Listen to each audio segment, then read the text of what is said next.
Welcome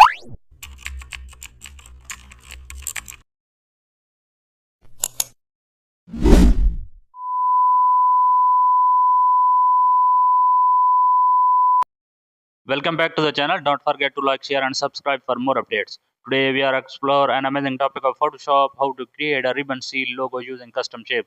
Select a circular seal shape from the custom shape tool and draw it in the center. Add a thick stroke to give the seal a strong outer boundary.